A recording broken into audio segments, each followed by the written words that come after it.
준비해 주시면 고맙겠습니다. 오늘은 상한 마음의 치유 이런 제목입니다. 서로 인사 나눕시다. 하나님은 살아계십니다. 네.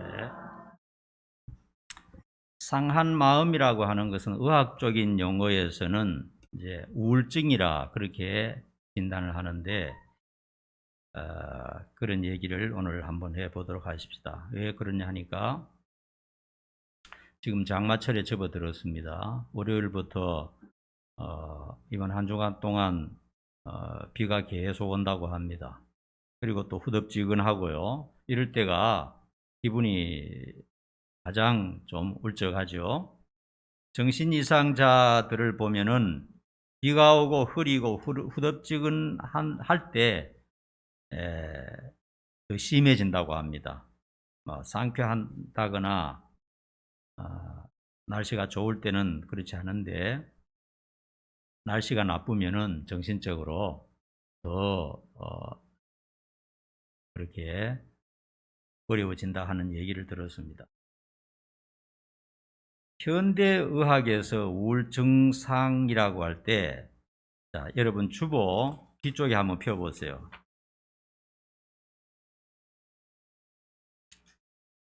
우울증 증상을 9가지로 이렇게 의사들이 말하는 것을 들었습니다.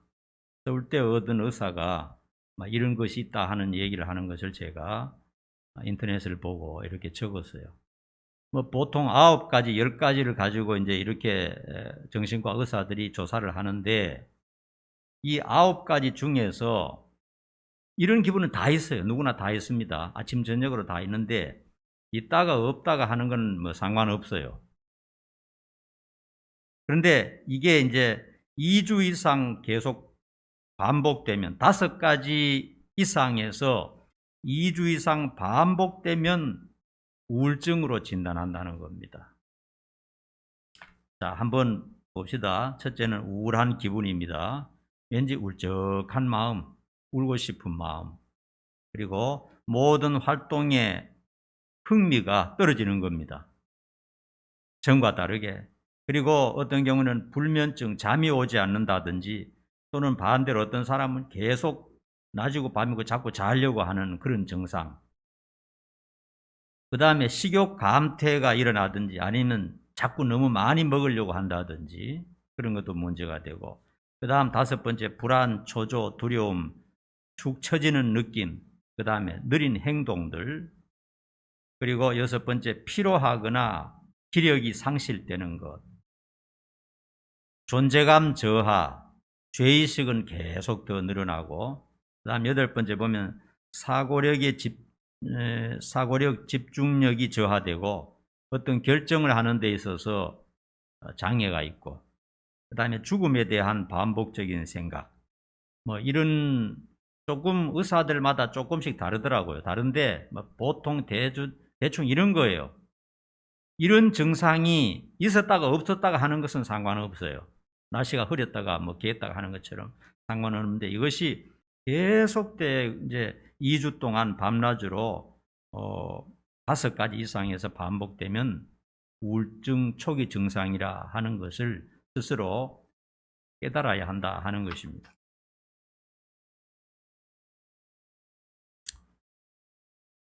오늘 제가 이 말씀을 선택한 것은요, 성경에서 가장 위대한 선지자, 기도하는 대로 전부 응답받는 선지자, 하나님의 능력을 자기 마음대로 자유자재로 사용했던 위대한 선지자 엘리야가 우울증에 걸렸던 사실에 대해서 성경은 적나라하게 보여주고 있으면서 믿음 좋은 사람들이 우울증에 걸리기 쉽다.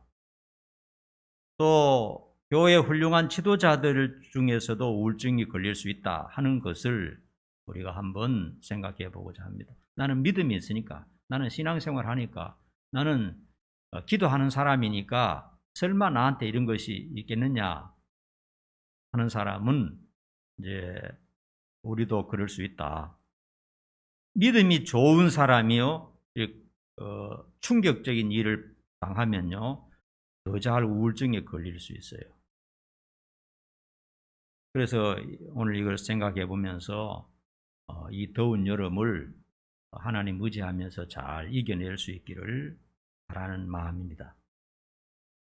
이때 당시에 이스라엘은요, 북이스라엘은 아합이라고 하는 전우우무한 악한 왕이 통치하고 있었어요. 왕 중에서 이스라엘 왕이 전부 악했는데 100% 악했는데 그 중에 가장 악한 왕이 아합왕이었어요. 그리고 그의 부인은 이방 여자인데 이방 바알 제사장의 딸이었어요. 이스라엘 사람이 아닙니다. 이거 완전 불법이죠. 율법적으로 보면. 이세벨은 아합보다도 더 악한 여자였어요. 아주 교활하고 잔인한 그런 여자였습니다. 그래서 이 두 사람이 이제 나라를 통치하는데 이스라엘 나라 전체를 우상 숭배의 나라로 만들어 버렸어요. 곳곳에 바알 제단을 세우고, 그리고 바알 제사장들에게 국가적으로, 국가 종교니까요, 전부 다 이렇게 좋은 혜택을 베풀고, 하나님의 종들은 다 죽여버리든지 그 다음에 없애버리고, 그 다음에 하나님 믿는 사람도 발붙이지 못하도록 그런 식으로 만들어버렸어요. 여러분, 이스라엘 나라가 어떤 나라입니까? 하나님이 세상에서 특별히 선택한 나라 아닙니까? 하나님이 복 주시고 하나님만 섬기도록, 그리고 만천하에 뛰어난 민족이 되도록 하나님이 그렇게 만들어주신 나라인데, 아합과 그의 아내는 작당을 해서 이스라엘 나라를 어떤 우상숭배 나라보다도 더 악한 그런 나라로 만들어버린 것입니다. 참 큰일 나죠. 꼴이 아니죠. 그때 하나님께서 이스라엘 나라를 불쌍히 여겨서 엘리야라고 하는 전후후무한 능력의 선지자를 보내주신 것이죠. 그래서 많은 기적을 행했습니다. 많은 기적을 행했어요. 하루는 엘리야가 굳은 마음을 먹고 생명을 걸고 이 나라가 하나님께로 돌아오든지 아니면 그냥 버림받든지 결단을 내려야 되겠다, 그런 마음으로 왕에게 직접 이제 제안을 합니다. 우리가 대결을 벌입시다. 하나님을 믿는 선지자는 나 하나뿐입니다. 다 죽여버렸잖아요. 나 하나뿐입니다. 그런데 바알 선지자는 450명입니다. 공식적으로 유명한 바알 선지자 450명입니다. 그러나 1대 450으로 한번 대결을 합시다. 갈멜산에서 대결을 하는데, 바알 신이 진짜 신이든지 아니면 여호와 신이 진짜 신이든지 결판을 냅시다. 생명을 걸고 하는 겁니다. 그래서 하늘에서 불이 내려서 제사 지낼 때 불로 재물을 응답하는 신이 진짜입니다. 아합왕이 들어보니까 그 말이 맞거든요. 그리고 바알 제사장들도 그 말이 맞단 말이에요. 하늘에서 불이 내리는 신이 진짜 신이다. 이번에 대결해서 결판을 내어서 이 나라가 방향을 정해서 바로 가도록 합시다. 그렇게 했단 말이에요. 그래서 많은 이제 국민들, 그 다음에 많은 신하들, 그 다음에 많은 제사장들 전부 불러 모아서 수많은 사람들이 갈멜산에 모아서 이제 역사적인 대결을 하게 된 겁니다. 그래서 바알 선지자들이 이제 먼저 시작했죠. 송아지를 잡아서 각을 떠서 제단에 올려놓고, 그 다음에 바알 선지자 450명이 자기들 하는 방법대로 막 제사를 지내고 막 하루 종일 했어요. 그러나 하늘에서 불이 안 내려왔습니다. 그러니까 바알 그 선지자들이 자기의 위통을 벗고 막 칼로 가지고 막 배를 그리면서 피를 질질 흘리면서 막 그렇게 했지만은 꼼짝하지 않았어요. 그래서 해가 뉘엿뉘엿 넘어갈 때 엘리야가 이제 시작을 했습니다. 제단을 새로 쌓고 그 다음에 그 위에다가 물을 부으라 그랬어요. 자연적인 발생적으로 화재가 나지 않게 물을 흠뻑하게 부어서 도랑에까지 물이 철철 넘치도록 물을 부었습니다. 그리고 하나님 앞에 무릎 꿇고 손을 들고 하나님 앞에 기도했습니다. 하나님, 하나님이 진짜 신이고 바알 신은 가짜라는 것을 불을 내려서 확실하게 보여주십시오. 했더니 정말 하늘에서 불이 확 내려와서 그 제단을 태우고 그 제단에 있는 송아지뿐만 아니라 나무도 태우고 돌도 태우고 물도 다 태워버렸어요. 그분의 그 전부 다 태워버렸습니다. 그러니까 모든 수백 명의 백성들, 왕과 신하들과 많은 사람들이 보니까 진짜 신은 여호와 하나님 맞단 말이에요. 이게 틀림없는 사실이거든요. 승리했단 말입니다. 그래서 엘리야는 바알 선지자 450명을 이제 군인들을 동원해서 끌고 기손 시내가에 가서 전부 다 참수시켜서 다 죽여버렸습니다. 바알 제사장들 다 죽여버렸어요. 승리했죠. 자, 그런데 그 이야기를 아합 왕이 자기 집에 돌아가서 자기 부인에게 얘기했어요. 이세벨에게 얘기했어요. 이런 일이 있어가지고 내가 보니까 진짜 신은 여호와 하나님인 것 같다. 우리도 생각을 바꿔야 되겠다 했는데 이 이세벨은 바알 신의 수장이거든요. 내가 전가를 보내서 얘기를 합니다. 내가 내일 엘리야를 목숨을 걸고 죽이겠다. 누가 이기는지 한번 해보자. 이렇게 했단 말이에요. 그래서 엘리야는 어떻게 된 신반인지 그 말을 듣자마자 충격을 받아가지고 도망을 치기 시작했다 하는 얘기입니다. 그리고 우울증에 걸렸다 하는 얘기를 오늘 우리가 읽은 본문 말씀에서 쭉 하고 있는 것을 볼 수가 있습니다. 큰 성공을 거두고 하나님의 역사와 기적을 보고 기도에 큰 응답을 받고 난 다음에 이런 일이 생기게 되었다 하는 것은 의미심장하게 우리가 한번 생각해 봐야 됩니다. 자, 그러면 우울증 증상을 한번 살펴봅시다. 엘리야의 우울증 증상을 한번 살펴봅니다. 현대의학에서 여러 가지 다양하게 했는데 한 3가지 정도 살펴보면요. 믿는 사람들이 우울증 걸린 것을 3가지 정도 살펴보면 첫 번째로 믿음이 급속도로 약화되었다 하는 것입니다. 자, 1절, 2절 한번 다시 읽어봅시다.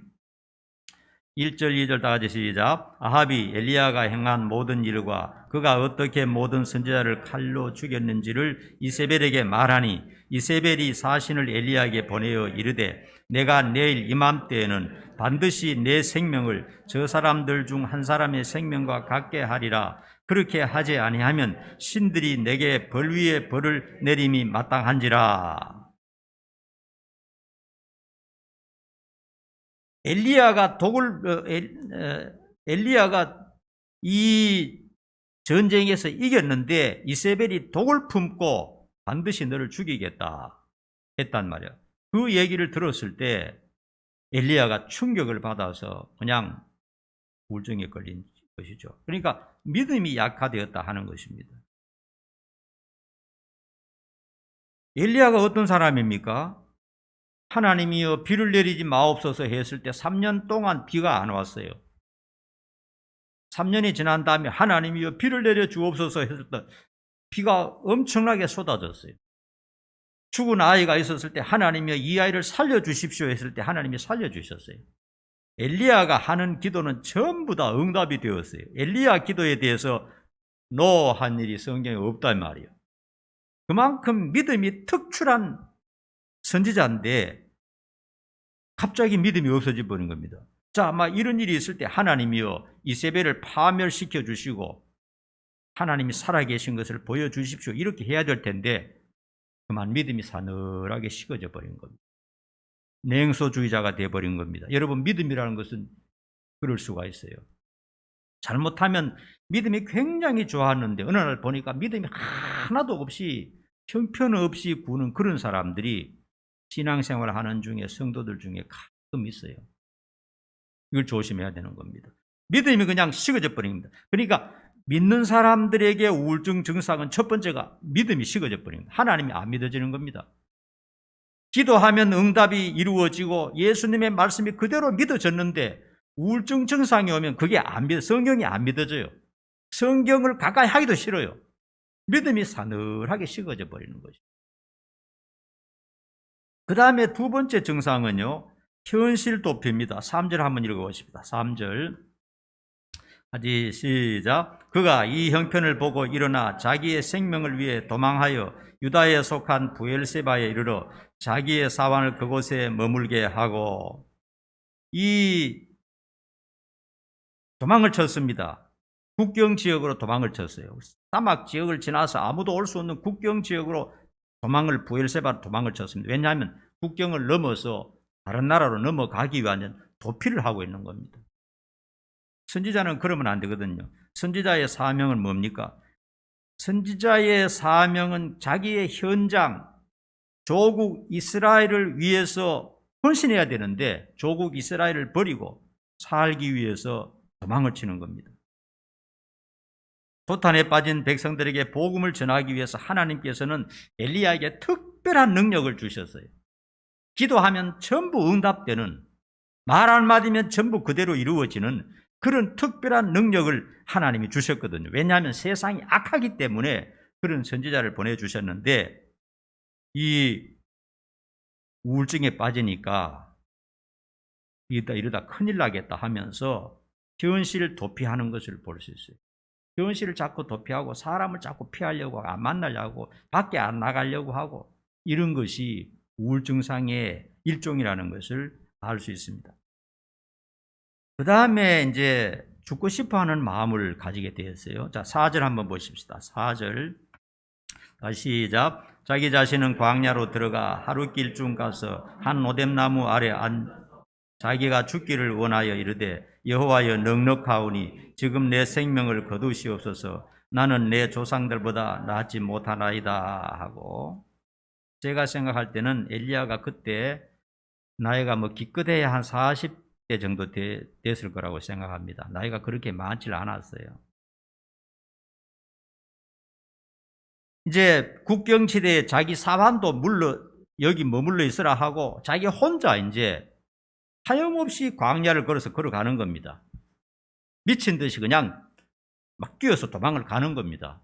뭐가 그렇게 쫓아오는지, 이세벨이 죽이겠다고 했으니까 그런 공포심에 그런지는 몰라도 하염없이 도망가다가 너무 피곤하니까 노뎀나무, 큰 나무 밑에, 그런 나무 밑에 앉아서 기도를 하기 시작했습니다. 엘리야의 기도의 제목은 딱 한 가지였습니다. 죽여주십시오 하는 기도였어요. 여러분, 이런 기도하면 안 되지 않습니까? 그죠? 하나님의 자녀들이라면 하나님 도와주십시오, 보살펴 주십시오, 구해 주십시오, 이렇게 기도해야 정상 아닙니까? 제가 성공하게 해주십시오, 우리 가정이 승리하게 해주십시오, 나를 고쳐주십시오, 도와주십시오, 하나님 불쌍히 여겨주옵소서. 예수님께서는 그런 식으로 기도하라고 가르쳐 주셨잖아요. 그죠? 그런데 이 선지자의 기도 제목은 하나밖에 없었어요. 더 이상 살고 싶지 않습니다, 죽여주십시오. 이제 우울증이 온 겁니다. 우울증상의 대표적인 것이죠. 죽고 싶은 마음. 여러분, 마음이 한없이 무너지고 성도들이 충격을 받든지 악한 사람을 만나서 독한 소리를 듣든지 가족 간에 그냥 갈등이 있든지 회사에서 그냥 너무너무 힘들든지 하면요, 살고 싶지 않은 그런 마음이 생길 때가 있어요. 그럴 때는 하나님 도와주십시오 하는 기도도 잘 안 나와요. 마음이 너무 상해가지고요. 그럴 때는 여러분, 엘리야의 기도도 필요합니다. 하나님, 살고 싶지 않습니다, 죽여주십시오 하는 기도도 가끔 필요할 수가 있어요. 왜냐하면 긍정적인 기도가 안 나오니까요. 아예 살고 싶지가 않은데요. 도와주십시오 하는 말이 안 나와요. 너무 마음이 무너져가지고, 너무 충격적이어서 이런 세상에 더 이상 살고 싶지 않다는 생각이 막 휘몰아치면요, 정말 우울증에 걸려보지 않은 사람은 이해를 못할 겁니다. 이해를 못할 거예요. 우울증에 걸려본 사람은 알거든요. 우리가 초지동에서 목회할 때 동산교회 집사님 한 분이 매일 새벽에 와서 우리 교회에서 기도했는데 자기 남편에 대해서 몇 번 상담을 했어요. 남편이 자기 아파트가 있었는데 아파트를 누구한테 사기를 당해가지고 그냥 아파트가 그냥 돈이 그냥 수억이 날아가게 생겼어요. 그러니까 그 남편이 예민한데 우울증에 걸린 겁니다. 진단이. 우울증이 굉장히 무섭다는 거 그 얘기 듣고 알았어요. 그 사람 어떠냐? 밤새도록 자기 방 안방과 거실에 왔다 갔다 하는 거예요. 안에 들어와서 또 위통을 벗고 누워있다가 1분 만에 또 일어나서 밖에 가서 또 옷 입고 또 앉아있다가 들어와서 또 누워있다가 또 밤새도록 그것만 한다는 거예요. 밤에. 자기 힘으로 안 되는 거예요. 결국은 그 호수공원에서 극단적인 선택을 하고 말았어요. 장례식에 제가 갔었습니다. 그때. 우울증이라는 것이 그렇게 무서운 거예요. 그렇게 신앙이 좋던 사람이 충격을 받아서 마음이 무너지니까 그렇게 어려운 선택을 하는 것을 볼 수가 있어요. 그러므로 우리가 정말 기도할 마음도 안 생기고 할 때는 그냥 기도 안 하더라도 멍하니 의자에 앉아가지고 하나님 죽여주세요. 그 말이라도 해야 됩니다. 그 말 들었을 때 하나님 그래 좋다 죽여주지. 그게 소원이라면 죽여주지. 그런 분이 아닙니다. 왜냐하면 하나님은 우리 아버지지 않습니까? 하나님은 우리가 흙으로 만들어진 굉장히 나약하고 유리처럼 깨지기 쉽다는 것을 알기 때문에 불쌍히 여겨서 도와주십니다. 그 말이라도 해야 돼요. 하나님 죽고 싶습니다. 미치겠습니다. 살고 싶지 않습니다. 그 말이라도 할 필요가 있다. 원래 그런 기도 하면 안 돼요. 그런 기도를 가르쳐 준 적은 없어요. 도와주십시오. 살려주십시오. 해결해 주십시오. 이렇게 하면 다 되는데 그 말도 하기 싫을 때는 엘리야처럼이라도 해야 된다 하는 것입니다. 엘리야가 우울증 증상을 보이고 있는 것을 볼 수가 있습니다. 자, 그러면 두 번째로 생각할 것은요, 우울증에 빠진 원인이 있을 것 아닙니까? 원인이 있단 말이에요. 첫째는 탈진입니다. 탈진. 우리가 엘리야를 보면서 우리 스스로도 한번 우리 자신을 잘 챙겨 나가야 되겠어요. 엘리야가 탈진한 겁니다. 엘리야는 왜 탈진했을까요? 갈멜 산에서 대결하기 전에 엘리야의 마음속에 어떤 목표가 있었느냐 하면 따라합시다. 내가 반드시 성공하겠다. 다시 내가 반드시 이 백성을 돌려놓겠다. 그 마음이 있었어요. 왜냐하면 이 나라가 하나님이 선택한 이 나라가 지금 정치적으로 종교적으로 우상의 나라가 되어서 눈뜨고 볼 수 없고 너무 괴롭습니다. 하나님이 한번 도와주시면 역사를 일으켜서 기적을 일으켜서 이 나라를 온전히 돌아오도록 만들겠다. 이 마음에 굳은 목적, 이 하나의 목적으로 꽉 차 있어요. 그래서 기적만 일으키면 이게 이루어진다. 그것이 마음속에 있었던 겁니다.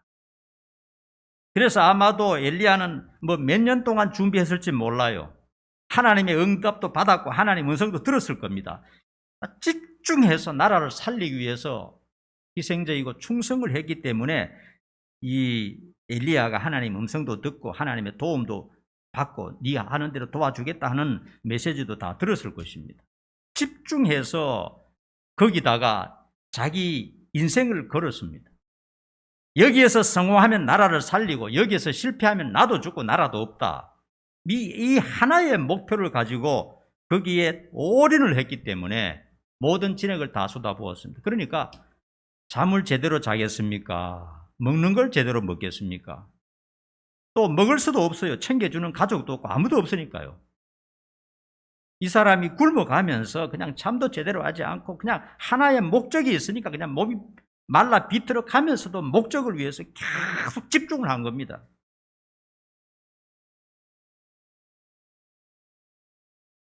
그러니까 여러분 제대로 먹지 못하고 제대로 자지 못하고 제대로 휴식하지 못하고 하나의 성공할 목적에 그것이 좋은 목적이든지 나쁜 목적이든지 어떤 성공에 대한 집착을 가지고 몇 달 동안 나아갈 때요. 그 후에 탈진이 옵니다. 탈진. 인간은 그렇게 하면 안 되거든요. 잠잘 때 자야 되고 쉴 때 쉬어야 되고 먹을 때 먹어야 되고 인간이 할 수 있는 그런 리듬을 타야 되는데 그렇지 않고 한 군데 집중해서 그냥 죽기 살기로 하다 보니까 그것이 끝났을 때 맥이 풀리면서 탈진이 옵니다. 이게 가장 컸다고 봐요. 탈진이 왔어요. 여러분 우리 인생 그렇게 살면 안 됩니다. 인생은 너무너무 짧아요. 어떤 불필요한 엘리야는 정말 좋은 목적이었지만요. 죽으면 아무것도 없어지는 그런 목표를 가지고 혼신의 힘을 기울이면 안 됩니다. 그러면 그냥 결국 탈진하고 아무것도 아니라는 것을 알게 되는 거예요. 별것도 아닌 것에 그냥 올인해서 그냥 그렇게 하면 인생을 헛살게 되는 것입니다.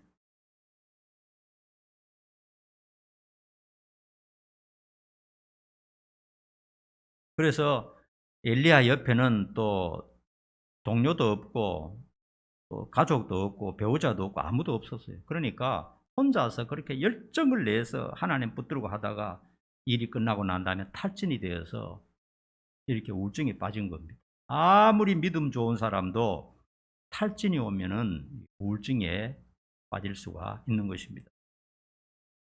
그 다음에 이제 우울증에 빠진 두 번째 원인은 이세벨의 반격이죠. 바알신이 거짓된다는 것이 국가적으로 명명백백하게 밝혀졌죠. 그러면 이세벨도 하나님을 겁을 내야 되지 않습니까? 하나님의 선지자가 기도했더니 하늘에서 불이 내려서 다 태워버리고 바알 선지자 싹 다 죽였으니까 이세벨도 아무리 우상 숭배하는 이세벨도 하나님이 진짜 살아계시는가 보다. 정말 조심해야 되겠네. 안 그러다 나도 죽겠다. 이렇게 겁을 내야 되는데 눈 하나 깜짝하지 않았습니다. 내일 한번 보자. 내일 반드시 너 안 죽이면 내가 그냥 지나가지 못한다 하면서 해결하니까 엘리야가 이거 생각보다 완전히 다르잖아요. 이거 분명히 하나님을 겁을 낼 줄 알았는데 이게 이제 내일 죽이려고 달려드니까 이세벨이 죽이려고 작정하면 엘리야는 피할 데가 없어요. 죽는 겁니다. 그것이 원인이었고 가장 중요한 원인은요.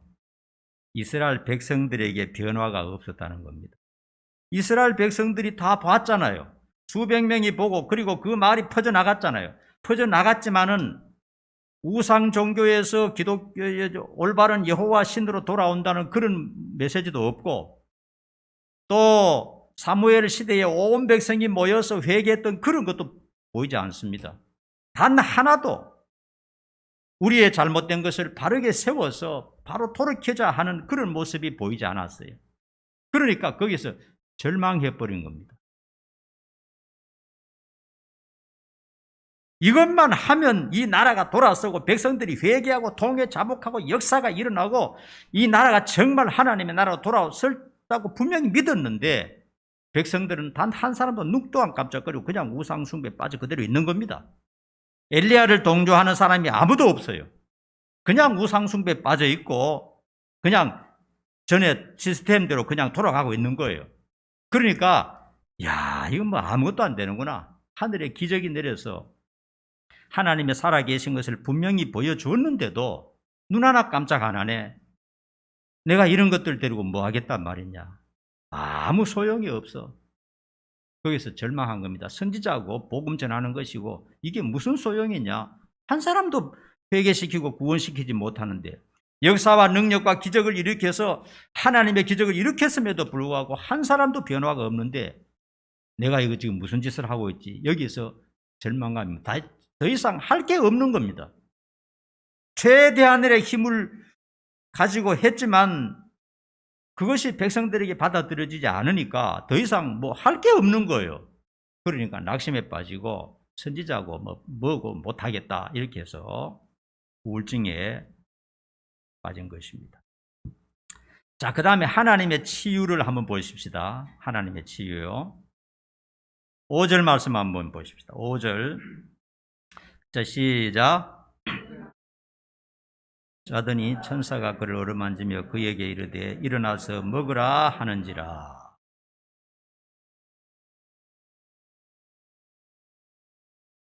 일단 노뎀나무 아래에서 그늘 아래에서 깊은 잠에 빠졌다는 겁니다. 충분한 수면이 시작되었어요. 하나님의 치료가 뭐 특별한 어떤 것인 것 같지만요, 그게 아닙니다. 첫 번째가 잠이어서 잠. 오랫동안 불안하고 초조하고 또 한 가지 목표를 가지고 뛰어왔기 때문에 잠도 제대로 자지 못하고 뭐 밥맛도 없고 이렇게 했는데 모든 것을 탁 포기해버리니까 더 나아가서 그냥 하나님 죽여 주십시오. 죽을 각오하고 그냥 가니까 마음이 편해진 겁니다. 그냥 어떤 목표를 놔버리니까 자기의 어떤 욕망을 놔버리고 그냥 편안하게 죽으면 죽고 그런 거지. 이렇게 했더니 그늘나무 밑에서 그냥 몇 시간이 자는지 모르겠어요. 하루 종일 그냥 지금까지 자지 못했던 거 푹 자버렸어요. 근심 걱정 잊어버리고 마음을 놓았을 때 긴장이 풀리면서 그냥 잠이 오기 시작한 겁니다. 여러분 어떤 긴장, 어떤 목표, 뭔가를 이루어야 되겠다 하는 간절함이 있을 때요 잠이 안 옵니다. 밤에 잘 때. 계속 그게 머리 뱅뱅 돌아가면서. 근데 모든 것을 놔버리고 죽으면 죽는 거지 뭐. 인생이 어차피 한번 죽는 거야. 이런 마음 가지고 그냥 이제는 더 이상 할 것도 없고 선지자 노릇 할 필요도 없고 그렇게 마음을 놓아버리니까 잠이 오기 시작한 거예요. 깊은 잠에 빠진 겁니다. 사실은 하나님께서 그에게 잠을 주신 거죠. 시편 127편에 보면요. 하나님은 사랑하는 자에게 잠을 주신다. 이렇게 말씀하셨어요. 잠 잘 자는 것이 얼마나 좋은 건지 모르는 것입니다. 잠을 자고 나면 이 뇌가 회복되면서 이 우울증이라는 것이 뇌가 이상이 있는 거거든요. 뇌병이거든요. 뇌가 아픈 거거든요. 깊은 잠을 자고 나니까 정상으로 돌아오면서 이제 회복이 되는 거죠. 그 다음에 두 번째는 이제 식사입니다. 식사.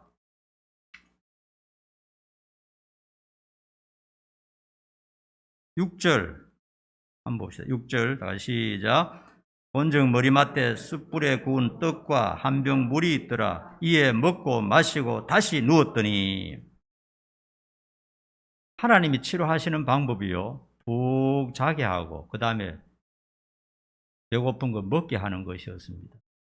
잠자고 먹는 것 이것이 이 우울증의 치료라는 것을 하나님이 가르쳐 주세요. 정신적인 치료 이것이 바로 먹고 자고 하는 겁니다. 이걸 잘해야 된다 하는 것을 가르쳐 주고 있어요.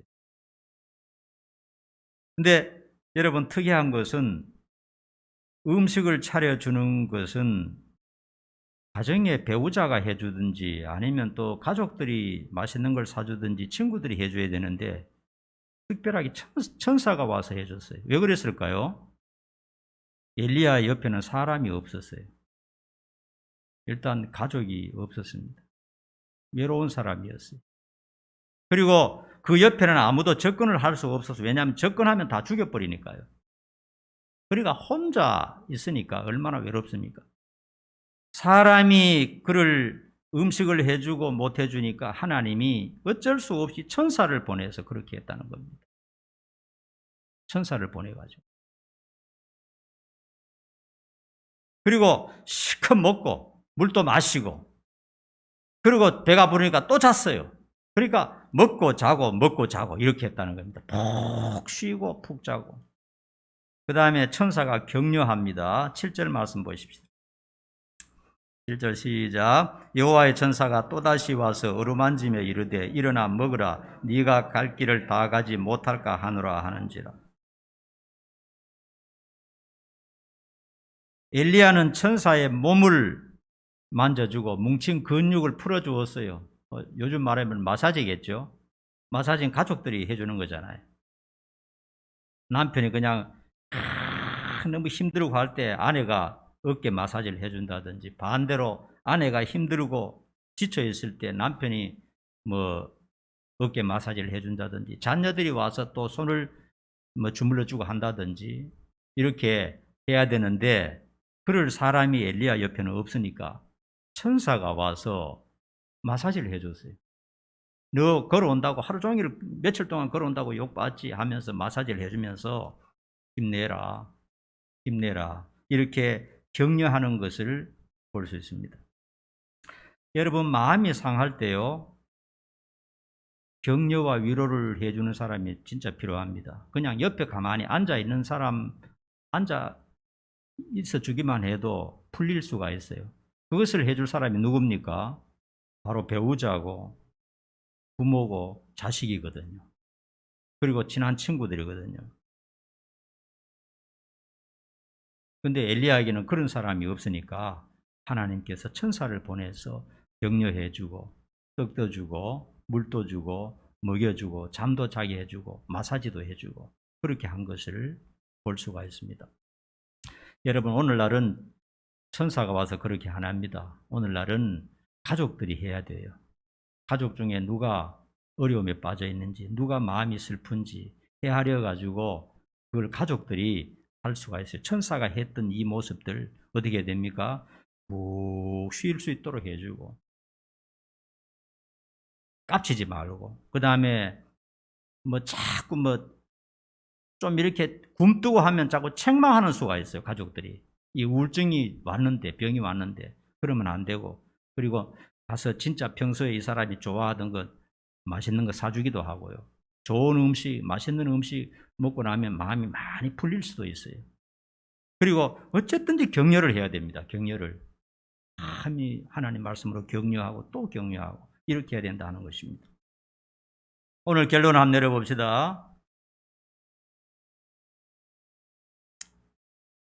우리가 충격적인 일이 있거나 또 직장에서 어려움을 당하거나 삶에 지치거나 또 환경이 어려우면요, 인간 간의 갈등이 있으면요, 우리 믿는 사람들도 우울증에 빠질 수가 있다는 사실을 기억을 해야 됩니다. 그때 옆에 있는 가족들이 도와주는 것이 매우 중요합니다. 매우 중요해요. 굉장히 중요합니다.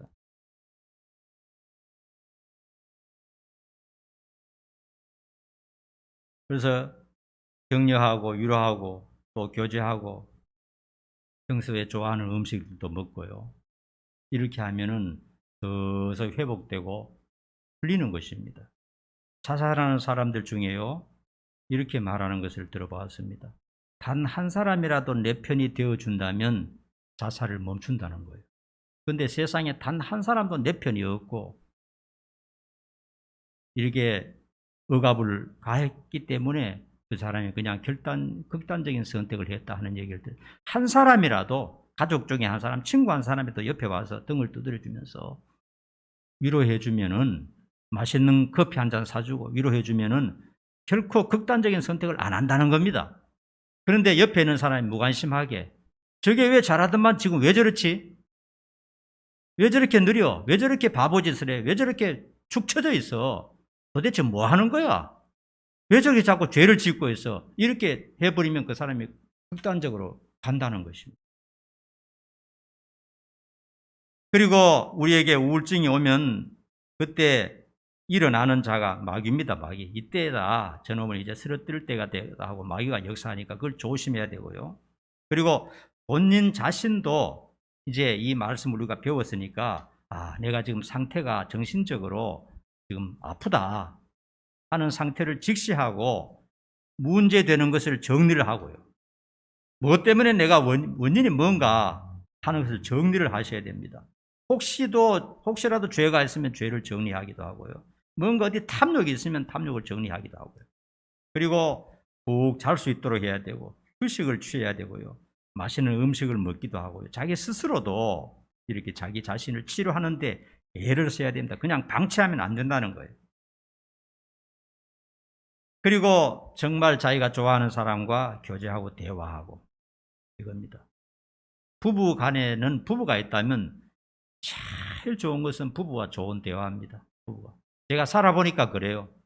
부부보다 더 좋은 그런 대상이었고요. 부부의 한마디가 얼마나 위로가 되고 힘이 되는지 모르는 것입니다. 그리고 여러분, 가장 좋은 대화는 하나님의 말씀을 펴놓고 하나님과 진솔한 대화를 잊지 않는 겁니다. 하나님을 잊어버리면 안 됩니다. 그러나 하나님 붙들고 있으면 반드시 전화위복이 되고 더 좋은 기회가 찾아오게 되는 것입니다.